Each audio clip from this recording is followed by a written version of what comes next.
series of webinar that we work together to embrace and to promote to be a professional in social work. So we are in the era of 13 Malaysia Plan. So as the videos show that there is a lot of space to give to us social workers, community workers who are helping the community. And therefore this webinar, we work together with a few strategist partners, including the Malaysia Social Workers Association, YKPM, PPP, SKM, his team, DUMC, Methodist College Kuala Lumpur. So this is a collective effort together with Academy SDG and also the Society for Promotion for Sustainable Development Goals. A long name. But this is where that we come together and we believe that it's time for us to embrace and to shine. And under the 13 Malaysia Plan, there is the space for us. And today we are honored to have two very seasonal, I would say, the practitioners and also transformer. I get to know about Onn Sein's works not because of him yet. Actually, I went to Jaya Grocer. And every time I'm very impressed with the poster. If you go to the tempat yang beli veggie, right, you see this Orang Asli projects, and it's very very impressive, and you see the impact. But down to the reality on ground, how to actually work together with Orang Asli, that is a lot to learn. That's the reason why today we are having Onn Sein and also Sylvester, or people we know better know about Vicky, right? To share with us about the insight working with Orang Asli, not Orang Asli, Orang Asli, the indigenous community. I respect him very much. He wears a lot of hats. He is sitting in many nickel groups, directly communicating with the government core team to actually, I would say that influence the policy lens. At the same time, he's very down to earth. He's also the EXCO member of PPMPL and many more. Okay, the one of the governance advisor in the Malaysia Civil this alliance, CSO SDG alliance, many hats, and I say that it's really connected from the ground to the policy landscape. Let's give a clap to Mr. Onn Sein. Over to you, Onn Sein. Thank you, Zoel, for a very kind introduction, and very privileged and thankful for Zoel, the team, and MCKL for hosting this session. Just to give you a quick outline, I will give a general outlook for the first half, and thereafter I'll hand it over to Vicky to do the second half, and then there'll be Q&A. So thank you everyone for making time to come and listen to this presentation. It's on community development. So this is one of the courses that will be taught in the diploma in social work. But I'm going to just share you the story. But behind it, there is a lot of sciences behind it. But before it can be developed to such a level. So today my work is largely with the Orang Asli. I work with urban poor and now with the Orang Asli much more.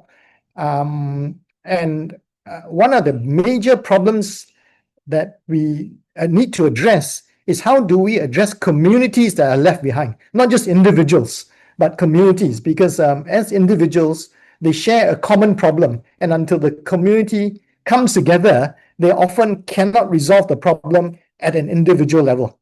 And so that's why we've taken a community development approach. So this one is about building people and nature to prosper together. Okay, there's a button here. Let me tell you firstly about YKPM. It stands for Yayasan Kajian Pembangunan Masyarakat. We were established in 1993. Our mission statement is to empower and transform left behind communities by working alongside them. So it recognizes the strength and the potential and the assets of the communities themselves, and how do we work with them to bring out the best of their capability and potential. And our core activities, we engage in community development programs to empower the Orang Asli towards sustainable livelihoods and environment.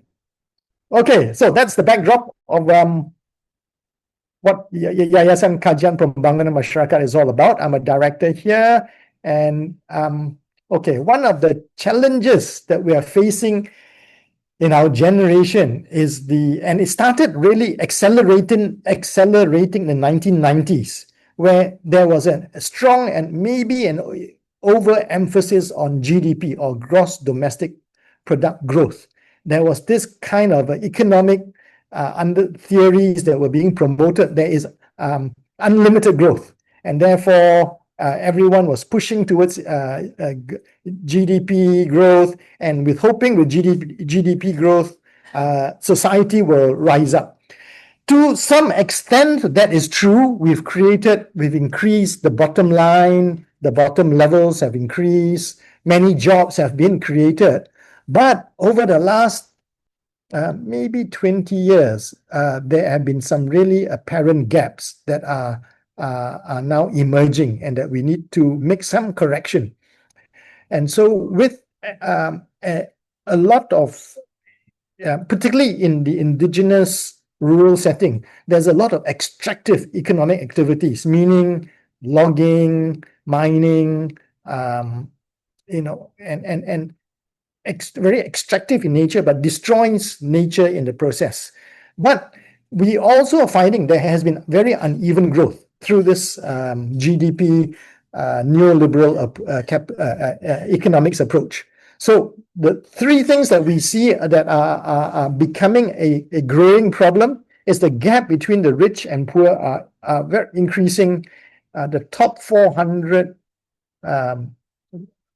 actually no, I think the figures are worse than that now. I think the top 1% of American society own the wealth of the bottom 50% of American society.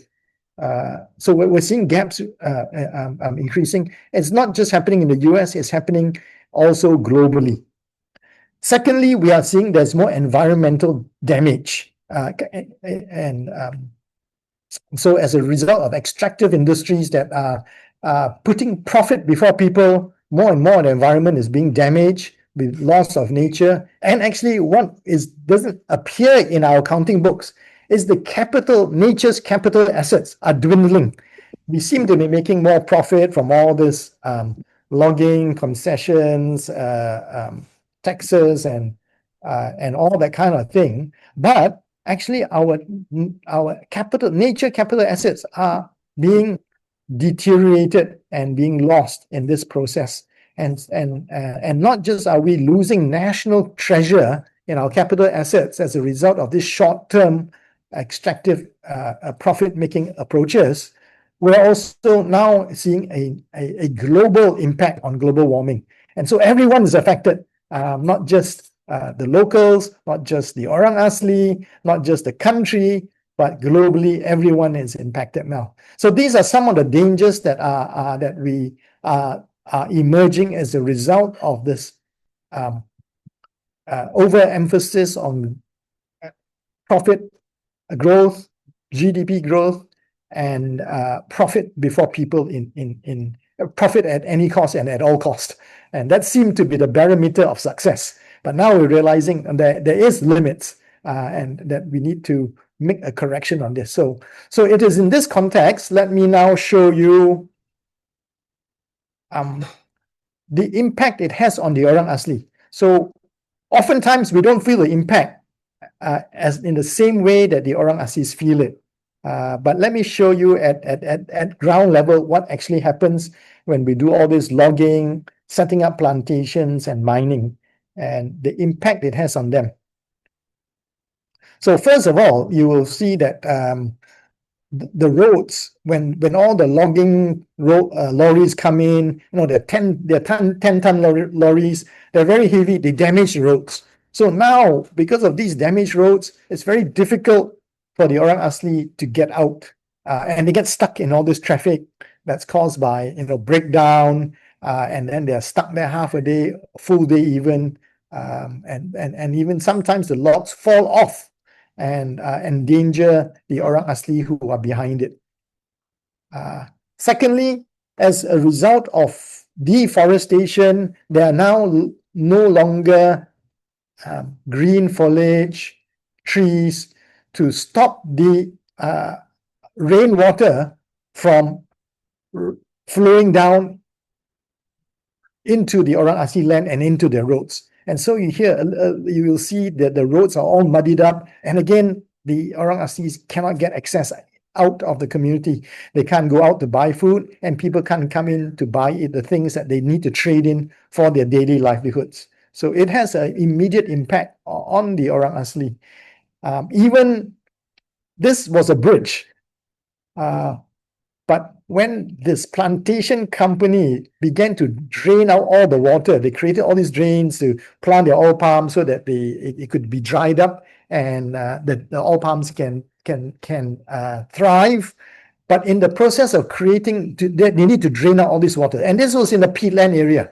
And in that process, it accelerated the flow of water in the river, and the flow of water was so strong now, it literally washed the bridge away, and they have been disconnected for many weeks as a result of this damage. So another way in which Orang Asli are affected directly as well is flooding.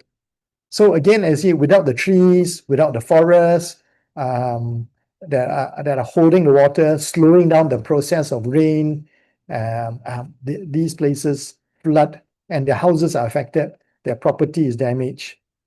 So these are the and so the sad thing is the Orang Aslis have least contributed to the destruction of the environment, and yet they are the greatest victim. Now, we don't feel it now. We will feel it later as we see our waters are polluted, our air is polluted, and then when the natural assets shrink, less biodiversity, less products from the forest, the business community will also feel it, and all the other businesses that are linked to the production of forest products. So many things are affected. So let me go to the next slide. There's some very interesting studies to show that nature, 50% of global GDP growth comes from nature. Nature contributes as much as 55% of global GDP. And there are other studies also to show that deforestation is slowed down 5 times more where there are indigenous people living or managing those areas of land. And so once we connect these two things together, we find that the Orang Asli, our indigenous people and our Orang Asli in particular, are our best partners to conserve the forests, protect nature, fight climate change, and sustain the economy. Because now we see this linkage through all the studies. And somehow we've never seen that linkage between indigenous people, forest, and economy. We've seen it's climate change, but now we see it also affects the economy. And these are quite robust studies at an international level. Now, why? Now, how and why are the Orang Asli the best people to protect and manage the land?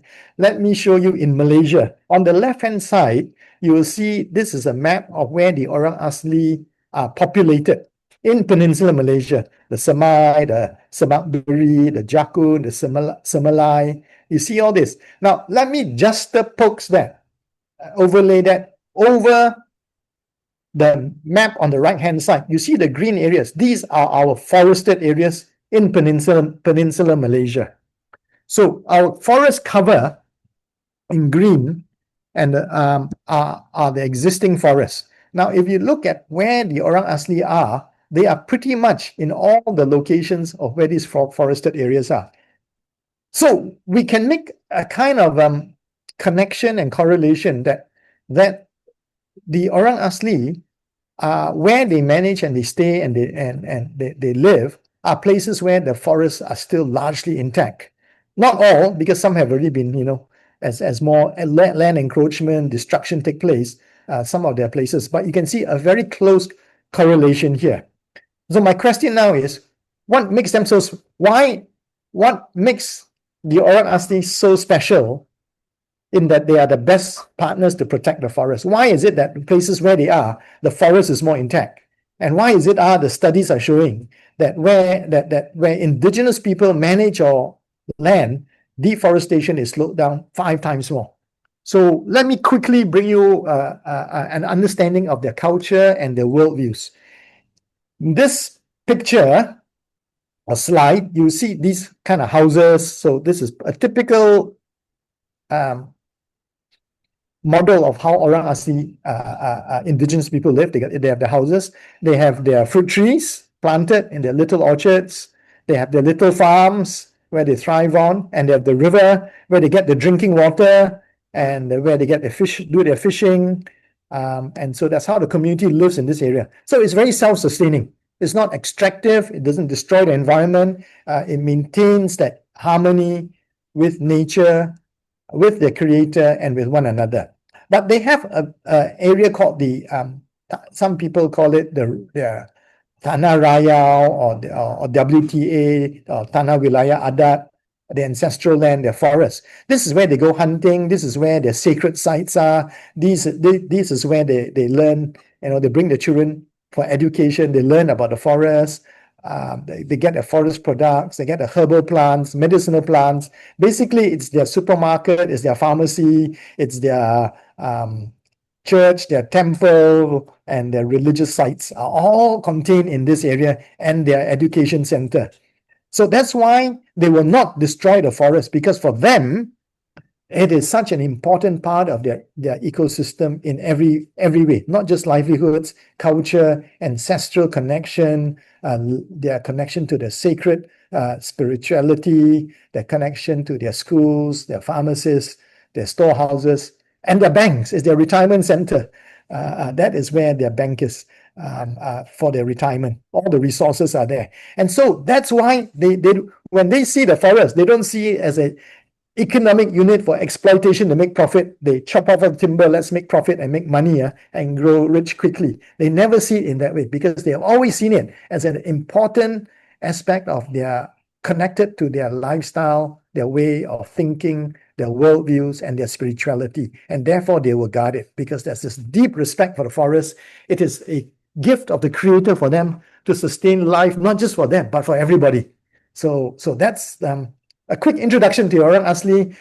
But as you can see, as a result of this extractive industries, this preoccupation with GDP growth, profit at all costs, a profit that is unlimited, they are now facing a huge multi-dimensional challenges they're in the front line of climate crisis, floods, droughts, water contamination, health is badly affected, a non-recognition of their rights over land, that 89% of them are below the poverty line, so on and so. I'm just showing you the multifaceted complexity that a community would face. So it's very challenging. So how do we start? How do we approach? How do we begin to look and frame a community development approach? So we started here among the Orang Asli in Tasik Chini. We started with a livelihood approach. We tried many other approaches, but we found that this was one of the more effective ones. So we started teaching them organic farming or natural farming. We brought in people to train them. We provided microfinance, and then we helped them with working out logistic solutions, and then finally accessing the fair markets, and in that process, empower them to build the community and the capacity to protect the environment and the community. So these are some of the photos and pictures of what we do, how the farms are started. Here are some of the other pictures of how the farms have expanded. We have now expanded to 6 communities doing this farming, regenerative farming. They've been able to, and then we've got in, also they've got the attention of some of the state actors. Kuskop, for example, they were very happy to come and support, and they were very, first they were very impressed with the community being so united and so productive that they could get into Jaya Grocer. And so the deputy KSU was so helpful. She decided to come and support it and adopt this as a Kampung Madani. And so they brought in roads, they brought in solar for the community. Every house now has a solar that can generate, rather power up a fridge and washing machine. So these are amazing progress that this community has made as a result of it started just with a little farm with a few people coming together. So here's some of the training programs. Here is the early part of how the farms were started, and then they had to build their own processing center. So now as the vegetables were growing more and more, we had to build processing center to clean and pack the vegetables. And so here they were gotong royong together. We got in some funding for the material, but they came in with their labor and put it together. And so this is very, very community driven. And here it is, another farm, another village, and here they are. They've developed about another 1 acre of farming. So amazing. They are so capable. Here's another one. This is another village, another farm. How the villagers and farmers have got together, developed the farm, all again by themselves. So what has been an impact? The impact has been we are breaking intergenerational poverty. We have generated 1.2 million in income for 70 Orang Asli farmers over the last few years. We're moving towards zero carbon because we don't use chemicals or pesticides. So we emit 30% less greenhouse gases. So it's very green, friendly. And we're also in building the capacity of the community to protect their forests and environment. And how we do it, one of the ways we restructure the supply chain. So when we first started, we saw that the farmers were only getting about 20% of the retail price, and middleman was falling 40%, retail 25%. Now, this is not saying the middleman was exploitive, because when you go in the village, it's very difficult. They are very isolated. Production is small, only 1 or 2 people. So if the lorry and the middleman were to go in there, he picks up only from 10 kg, 20 kg. His cost is not covered, so he has to increase his price to cover his cost. And then by the time he covers 10 villages to get enough to fill up his lorry, he comes out, he doesn't have time to bring it to the wholesale market. So he has to then sell it to a wholesale market, another transporter, bigger lorry, 5-ton lorry, 10-ton lorry. And so that is cost again. And so when you add up all the costs before it goes to the wholesaler and then finally to retail, you have so many hands that it has to go through to bring product from the Orang Asli village to market. And therefore the cost is very high. And so what we did, we restructured the whole thing. We created solutions, logistic solutions, packing solutions, connectivity directly to the retail market, and empowered the Orang Aslis to manage. And so as a result of that, it has been able to bring about this community project that has now been able to reach into Jaya Grocer. So a quick one, if those of you who are in the Klang Valley want to support the Orang Asli, go to any of the Jaya Grocer outlets in the Klang Valley. We are supplying, and we're not supplying to all yet, we're probably supplying to 6 to 10 outlets. So you can help the Orang Asli grow their capacity through this. Here it is. Amazing. Very few people succeed in organic farming. These Orang Aslis have, and not only have they succeeded, they have been able to get into the premium markets like Jaya Grocer. So here it is. We got some sponsorship from Yayasan Hasana. They even got their own chiller truck now, their own farms, their own production, their own processing center. And now they're moving towards strengthening their culture, their values. They built this Balai Adat, and now the community is being strengthened, being more cohesive, more united, as now they talk about how do they protect the community, their forest, and sustain the communities. and here they are making effort to show us how they protect their forests. Okay, I'm done. And now I would like to hand this moment over to Sylvester. He is actually the man doing all the hard work on the ground.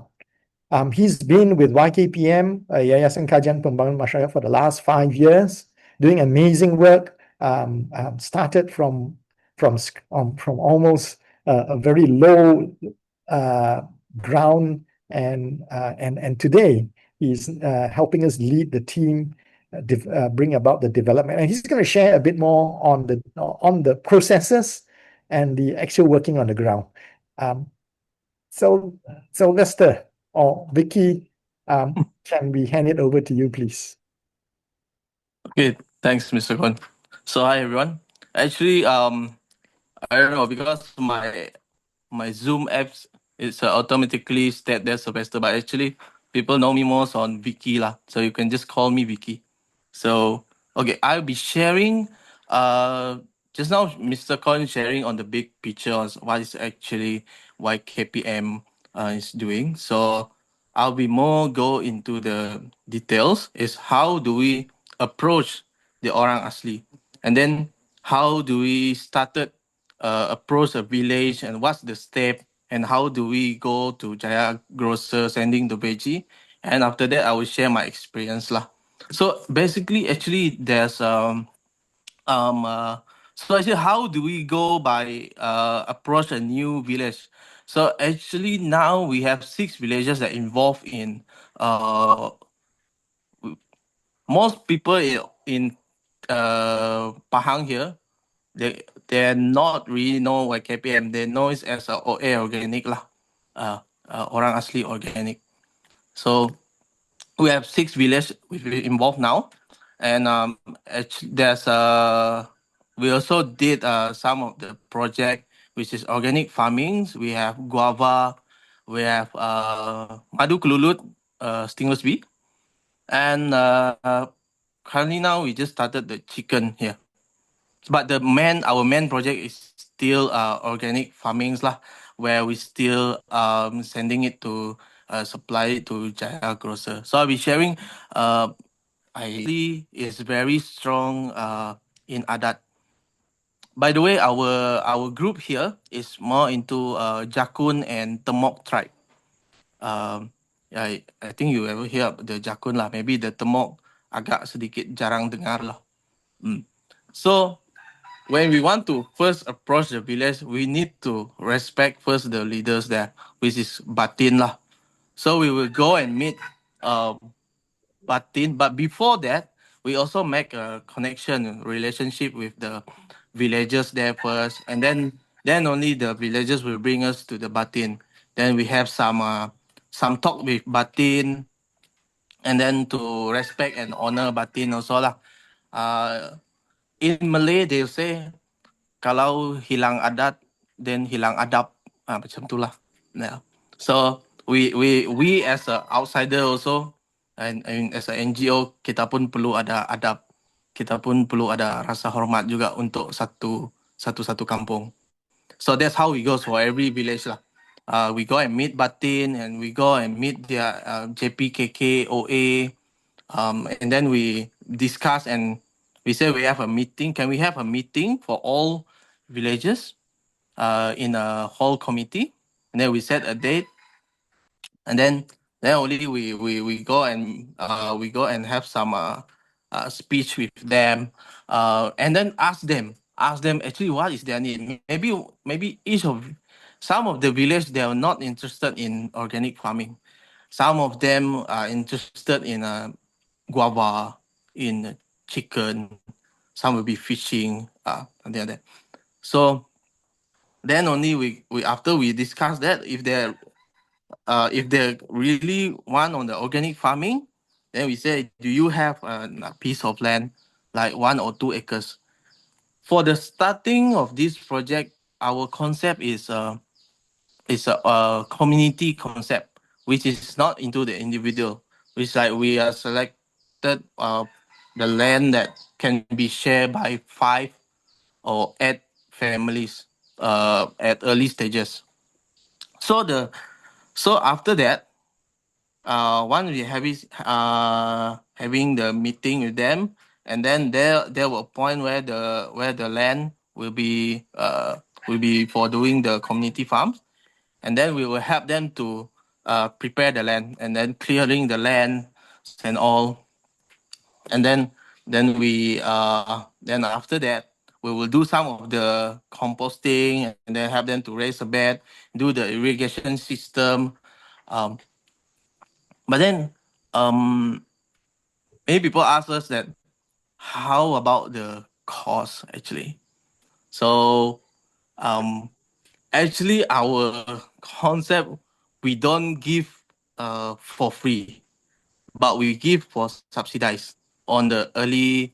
Normally we give on the first year, we will give the subsidized, fully subsidized, and then after that maybe on the 50%, or maybe there's no subsidized. Why we go uh, toward this is because we want the Orang Asli, um, I would say, not to spoil them for giving them such a free materials or free tools, because we want them to have that responsibility, all the tools they've been giving, so that they won't like, oh, kalau project tak jadi tak apalah, because well, this is all giving by free mah. They are not keluarkan satu sen pun. So that is one of our lesson juga lah, dulu.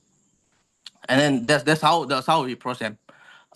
Lepas tu bila sudah clear the land semua tu, and then we go and tanam. Tanam also, we help them untuk pilih apa yang mau ditanam. Because sometime in the Jaya Grocer pun mereka punya request untuk tanam, untuk jual ni jual tu. So we help them on the crop plannings. But kita bukan terus cakap then tu. So we working alongside with them. Because normally orang asli, I have a I would say, very sweet moment with Orang Asli. They say, you don't need to instruct us. You just stand there. It's like your presence is meaning for us. Oh, so it's very ni lah. It's very touch lah for the Orang Asli. Sometimes mereka tak perlu yang macam rasa perlu kata untuk ajar, or you like bagi arahan apa semua. So it's just like macam you berdiri situ pun sudah cukup. For me, it's a kind of the friendship punya level yang sangat rapat lah. So yep. So and then okay, after semua tu, and also the most important thing is that it's the monthly meeting with Orang Asli lah. Itu yang paling penting lah, where we form a committee called AJK lah, Ahli Jawatan Kuasa. Every village got their AJK. So that they can have their own task. It's not like macam we are the one that perlu buat semua. YKPM the one that yang akan buat semua, no. It's actually the Orang Asli itself in each village yang akan pergi yang akan pergi untuk delegate, or they have their own atur cara dalam kebun lah. For example, we have PC, processing center, who be the in charge in the PC, who be in charge in the basket, Jaya Grocer, who the one that who in charge in the maintenance of the our machines and all, in charge of the cleanliness of PC. That's also very important also. And also to teach them also have that responsibility among of the community. Why is very important for the community? Because there's last time they always do for individual one, until they say, oh, dulu mau jumpa kawan ni, mau jumpa kakak, mau jumpa makcik, also susah. But now, since we are in a community farm, hari-hari jumpa. hari-hari minum kopi, hari-hari minum teh. Something like that. And also there are also it's not only meet up every day. Also, it's something that they can learn from each other. Because sometimes this guy will be doing well, and another guy will be not doing so well in the farmings lah. So it's so they can teach. Hey, why your veggie is very nice? Why mine is tak cantik one, ada penyakit semua. So from that mereka akan belajar untuk sama-sama belajar. It's not only like kalau saya sendirilah, saya tak mau ajar begitu. And from that also we will search who the potential leaders lah. So yeah, so that's where we will be searching the potential leaders, and one thing also we want them to be like impact their own people, which is like we always call it OA impact OA lah. Orang Asli impact Orang Asli. Why Orang Asli impact Orang Asli? Because now we have 6 village, so we don't need to call the orang jauh kah yang pandai dari segi teori. Actually, the Orang Asli itself, that especially the first village, which is already with us for 10 years, mereka sudah pandai lah. Mereka for the theory maybe not I would say that doing well in the theory, but practical is super excellent. And so from that they can teach the new village also. So what we did now is that we are towards to monthly visiting. Means like every village will visit another village. So called like for the village number 1, so village number 2 to village number 6 will visit to village number 1. So from that they'll be sharing, and then rapatkan hubungan, because we don't want that this program is only known by inside village only, inside one village only. We want the whole area, like we are now in a Pekan, so we want the whole Pekan area know that actually you need to support this, you need to support this group. It's not only like kita saja, you saja. So we don't go on that. So that is very important. And one is to rapatkan hubungan. The other one is that you bertukar pandangan lah, you bertukar knowledge. So maybe sometime maybe the new village, the new participant in our program maybe lebih expert, because maybe dia ada pengalaman yang dulu punya, maybe he can share from that. So that's how it happen lah. So that's how we call it OA impact the OA lah. And also to shape them also to have a very strong mindset dalam unity lah. That's why in our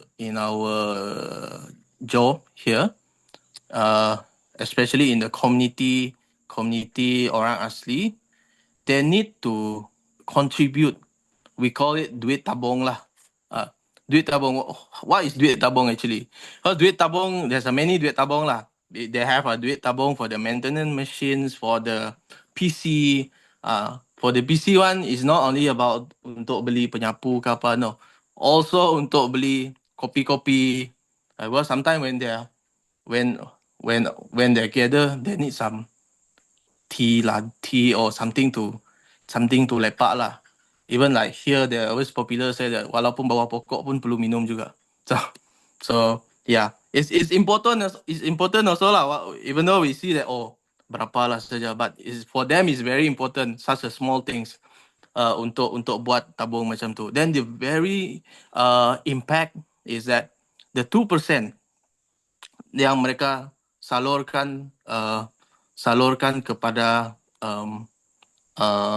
duit tabung kampung, means that the 2% is actually not untuk duit kebun saja. The 2% is also untuk duit tabung kampung. So this program is not only helping the one that only participate in the organic farming, but this program also to help the whole village. It's not like because not all villages are join us in this program, but we want them to see that this program is actually not for the farm teams, it's also for the all villagers lah.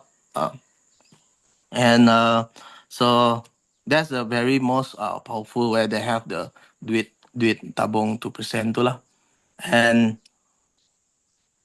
I'll there's one story on our village number 6, our kampung Batugong lah.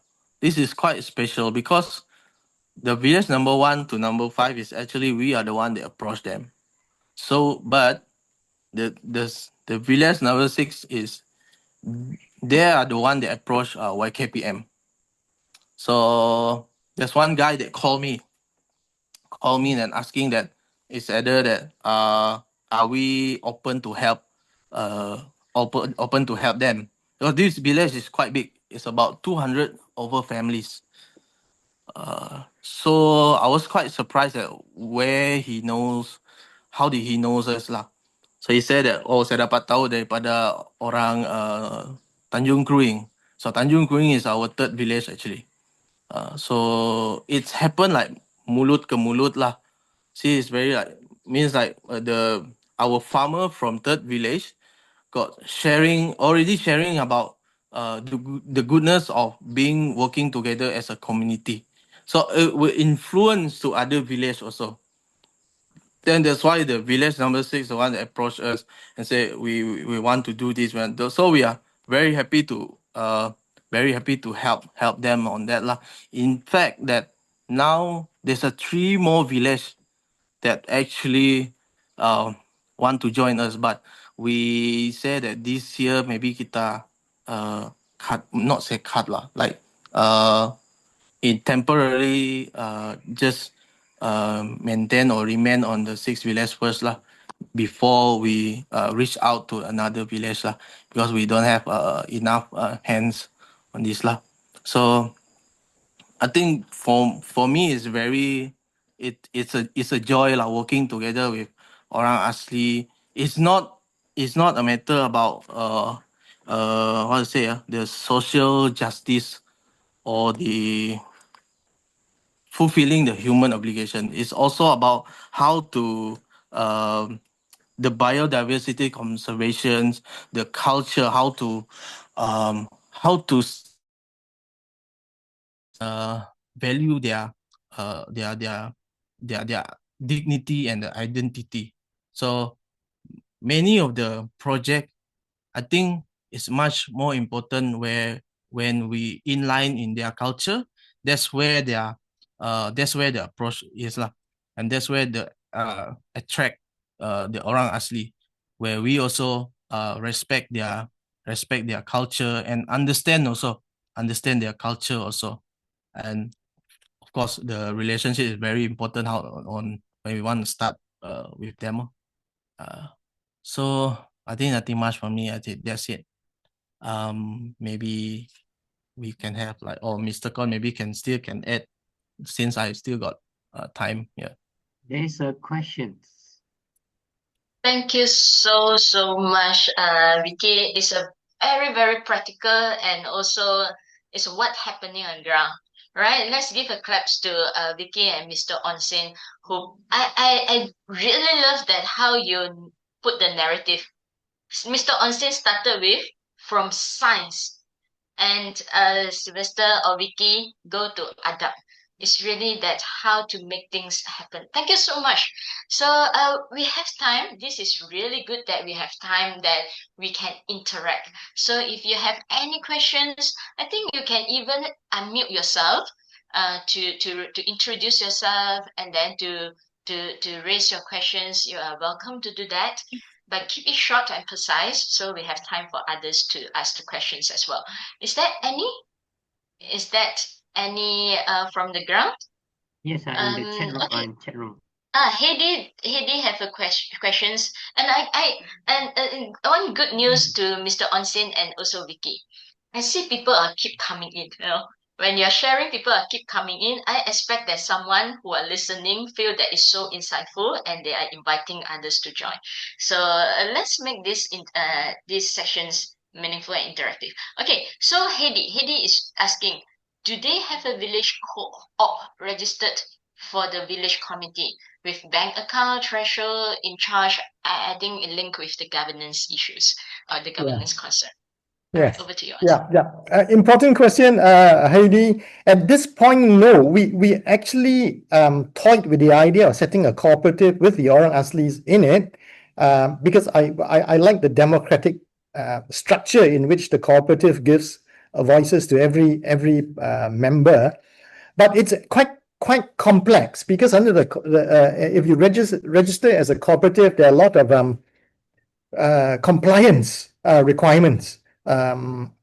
Audit, you have to do a certain number of meetings, you have to have it minuted, you have to have quorum. So a very high level of organizational capacity is needed before they can get to that level.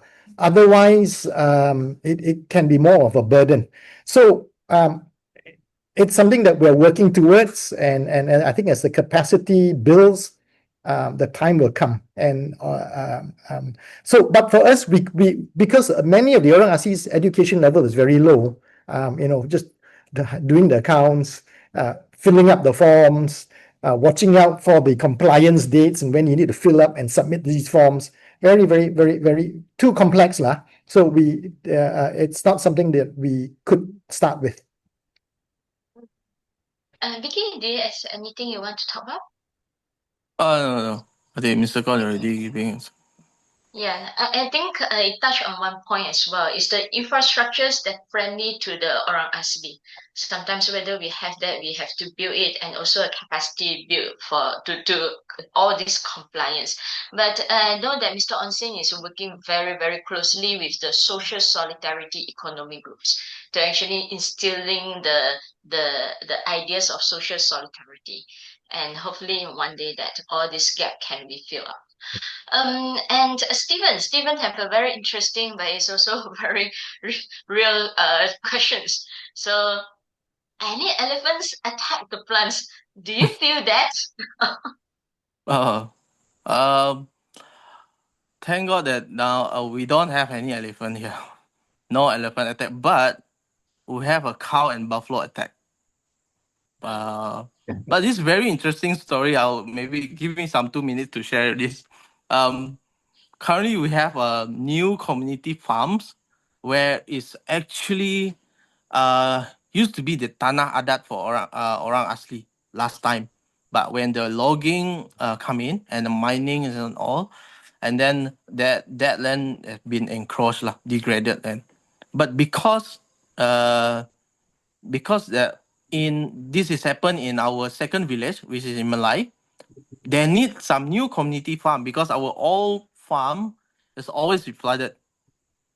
So tak boleh pakai lama sangat. So we go and find another farm which is in this area. Actually this area is quite big. It's like 1,000 acres. But Orang Asli only use like 1.5 acres only. But then because of there's the Felda guys that rearing the cow and buffalo there and always kena makan, and then we do the fencing. We do the fencing also. The fencing tak tahan also. The cow and the cow still attack and still I don't know, crabbing on our vegetable organic. And so, and what it's very, for me, it's very good problem lah for me. When this happen, it's not only like, even though the cow is only eating like one, there's only one farmer punya plot, but then they are come together. They're not like biarkan the only one farmer, you punya sayur the one that kena, so you kau tim sendiri. But actually not. It's actually that it's bring the teamwork together. It's bring the solution to being together to overcome this issue. So that they come together to meet the owner, and still yet it still happen, and then they write a letter to the Jakwa, and then they write letter to the agency yang berkenaan lah, untuk selesaikan masalah ni. Until today, then we have very win-win situation lah. Win-win situation with the owner lah. So that's why I would say it's very good. It's very good problem lah. And I think the Orang Asli capture the vision and the what that we actually we want bring them. It's not only to gain their economy, but also on how to overcome the issue, how to selesaikan masalah dengan cara yang lebih like win-win situation ataupun secara bekerjasama lah, something like that lah. But elephant, now who's asking? Steven, right? Elephant, we hope that there's no elephant lah. Kalau elephant, I also don't know how to tackle it. That one we had to thank the Perhilitan. They moved them out about 10-15 years ago to Greek. Now the Orang Asli in Greek are unfortunately facing the problem. Yeah. All right, thank you, Sylvester. Thank you, Vicky. Okay, we have more interesting questions coming up. Okay, you can look at the chat box and you can read it out. You can see which to go first. But anyhow, just a teaser to all the participants. We are going to take photos at around 12:10, so you can prepare yourself. But I'm very interested to continue the Q&A sessions. So Lida is asking that what were the major challenge you face when starting this? Okay, I'll read out two questions, and then you decide how to handle. And then Sarawati, I think you asked the same questions in my heart as well. I wonder we can visit the village. Okay, so for Lida is like, what's the challenges that you have faced? But I also want to top up a little bit that what's motivated you to continue this effort. I know it's not easy. So over to Mr. Onn Sein and Vicky, the challenge and the motivations.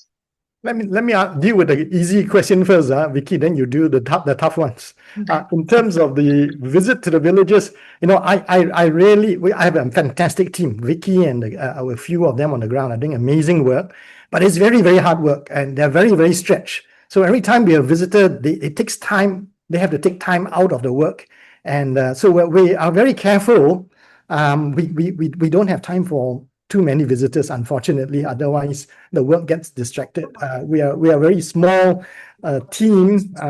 Work is very intensive. What you see now is actually lots and lots of hard work that's gone on behind it. And but PM me if you, and then we'll see. But generally, we don't encourage.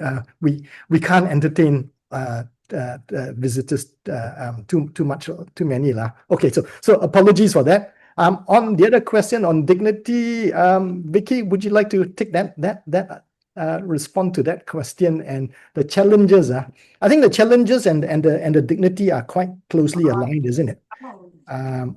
Vicky alluded to it just now, that this mindset of dependency that's been created over the many years is something that we have to deal with. We're very careful to deal with, and so we don't give any free handouts. But we spend a lot of time capacity building, motivating, understanding, awareness. But because we have to address that mindset of dependency, help them break it out of it. Otherwise, your projects will never work. And so you have to deal with it very, very much early on. But that is tied on to dignity. Do you recognize the dignity that they have the potential, that they can arise by themselves? And how do you help them unlock that potential of theirs? Because you look at all the development projects, it's very top down. It's very, I give you something for free. You just follow what I do and you get these rewards. Many of these projects do not sustain, have very, very limited impact. As I said to you just now, the data shows about 97% of the Orang Asli remain in poverty despite 50 years of intervention, millions and millions of funds have been brought in to bring different types of projects and have hardly moved the needle. So how do you restore that dignity? Vicky, how do you value the dignity and identity of the Orang Asli? Because I was sharing just now, one of our big challenges that we need to address right from the onset is that mindset of dependency on outside people. And you often hear Orang Asli, oh yeah, we can't do this, we can't do that unless the authorities help us or some person help us or the batin does this. Always power is being given to another. There's no agency here. So how do we restore that agency to them, that respect and dignity? Maybe you can share on that, Vicky. Yeah, I'm trying to answer your question. So actually, and most of the people selalu anggap orang asli like, when we want to start the project, semua tak jadi, semua like, I mean bahasa kasarnya orang asli malas lah, macam tu. So it's not that they are not malas atau apalah. Sometimes we need to understand also what is their level of education juga. Sometimes kita terlalu kita punya cara terlalu akademik, dan sangat susah untuk mereka faham, sangat susah untuk mereka untuk balas kita balik. Dan itu yang buatkan kita sometimes when we talk with the orang asli, when we are too academic, they just say, oh yeah, and that's expectation yang akan jadi tinggi, yang akan buatkan kita expect untuk terlebih tinggi untuk orang asli. And when they can't fulfill apa yang kita inline kan, so itu yang akan jadikan macam something yang sesuatu perkara tu tak boleh berhasil lah. So one of the most important thing is untuk macam also from us also ialah untuk how to restore is that especially on the leadership training, itu yang kita selalu buat secara langsung ataupun secara tak langsung lah. Memang kita selalu ajar mereka dalam segi livelihood, but then it's very important also on the leadership training, because we need some leaders from their own bangsa untuk lead mereka, bukan orang luar yang lead mereka. And also on how do they respect their leaders also, how mereka sebagai anak buah untuk ikut, not only ikut cakap but also to work together with a batin atau the pengerusi dalam kampung lah. We make the environment dalam satu kampung tu bukan yang if satu orang ni pandai, and then he's the one that akan pilih mana orang yang patut ikut dia dan mana orang yang patut ikut cakap dia. So actually itu yang jadikan lagi berpecah belah lah. So actually that on the leadership training itu yang jadikan mereka untuk saling ataupun mutlak dalam bahasa kampungnya ialah untuk bersatu dengan kepimpinan kampung lah. Yeah. So that's the one that I was untuk dalam restore untuk dignity tu, dalam salah satunya program itulah program yang untuk yang dalam program. Yeah. Sorry, Ms. Kon. Yeah. No. So what you're saying is you are recognizing their strength, particularly through their culture, their worldview, and their value system, and building on it lah. And finding how do we build on those values, their wishes. It's really important to have the ownership, right? To feel that. Yeah. Okay, thank you so much. We have a last question. Then we will go to the final wrap up, and before the final wrap up, we will have a group photos. It's from Dustin. Dustin is from Borneo. It's asking about on their Tanah Adab issue. Are there restrictions on use of land for the targeted project among the Orang Asli community? OA community. Oh, Wow, yeah, very susah, this one. Unlike East Malaysia, Sabah and Sarawak, the lands for the Orang Asli are not mandatory. I know, yeah, under Article, I believe 153, there is compulsory recognition of indigenous lands, NCR, in both Sabah and Sarawak. But in Peninsula, there is the provision only allows a discretionary power to the state to recognize these lands as Orang Asli reserves. So unfortunately, because it is only a discretionary power, most states do not exercise it and recognize their lands. So 80% of Orang Aslis live in land as tenants at will. That means at any time they can be asked to move. There is no recognition over their rights. And so that's why the poverty challenges among the Orang Asli in that sense are much harder. You see the level of confidence much lower self-esteem, education rates, mortality rates are all very, very, very way behind compared with the national figures. Yeah, so that is another very, very big challenge. So yeah, you rightly identified it as an issue. It's a big questions. And therefore, Hedi also did mention that today, right, this time 10 a.m. Just now that there is actually a huge perhimpunan in Putrajaya. So there is some live on the Facebook. So perhaps I do a wrap up at the same time that we also invite everyone to prepare to on your camera. So once again, I would like to thank you, Kon Onn Sein, and also Vicky, for your sharing today. What is really touching my heart, I personally learned, is from science to adapt. It's from something that very structures and to something that very humanity. This is how we can actually make our works impactful and scale up. And also from the spoon feeding, hand out to ownership and dignity. This is really something that we have to learn how to make it and also engage with the community. And secondly is, once again, that there's a lot of complexity about Orang Asli issues and a lot to learn. So that is something ongoing. There's a Facebook. Thank you, Hedi, for reminded us about this. And we can check out more about the progress. At the same time, this series of webinar is to train professional social workers so that we can do our work with science and also with adapt, with humanity. So in the upcoming, in July, we will have our 2 days in-person workshop, instilling social entrepreneurship into our work so that we can be sustainable and also we are not only like depends on donations, depends on grants, but how to make our work sustainable and scale up. So 17 and 18, we will do an in-person training in the 8th Avenue PJ under the Secretariat of APPGM SDG. And at the same time, actually this network is to promote a social work diploma at MCKL. If any one of you or in your network, there are people who really want to go to the structured trainings, the new intake is in August 2026. And in order for and this initiative, I would say that is a partnership between groups of people, including YKPM. Today, our speakers, our resource person for today, let's give them a hand again, a virtual hands, and thank you for very, very insightful sharing.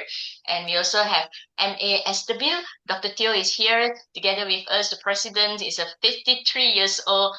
They are celebrating the 53 years this annual general meeting this weekend, next weekend. Then we have PPMPL, PPP, SKM, his team, Methodist College, DMC. What are these group of people? If you want to know them more, you can approach me. I can introduce one by one. Very powerful network, I would say that. And also, if you want to stay connected with us, then we have a WhatsApp group that to keep people informed. This is the only admin can post WhatsApp group, which means that it's for us to circulate informations. So you won't get the good morning message. Don't worry, no 200 messages in one day. So but you keep us updated about the upcoming program. So the upcoming program, we have his team. Last week we have this Mr. Karo shared about community using the full Malay, and then we have a lot of English context. And the his team next meeting on the 3rd of July will be full Mandarin. if you have friends who are in the Mandarin community and always feel it's like not connected to the groups because of language barriers, then I will encourage you to share with them. And for those who are joining us and not in the Mandarin master, we can actually translate it with the translation later. All right. So thank you very much. Thank you, Felicius. Thank you, Lida. Thank you, Dustin. Thank you, everyone. Jayamala, our co-chair of the mainstream intercessor, and also our friends who joined us. So let's take a group photos together, and I would like to acknowledge all our strategy partners also. Okay. So if you are convenient, select on your camera. Sean will help us to take a group photos, and after the group photos, you are most welcome to unmute yourself to say a few words, to say goodbye or greetings in your own language, in your own style. All right, so let's take a photos first. I saw you, Wei Jelin. Okay. All right. Okay, 1, 2, Nazira, 1, 2, One 3. City, Yvonne. Oh, Yvonne, good to see you. One. Okay, Sarah, thank you, Sarah. 1, 2. Hang on. I got 2 pages. One more, smile. Let me see. All right. Welcome to unmute and say goodbye, and I wish How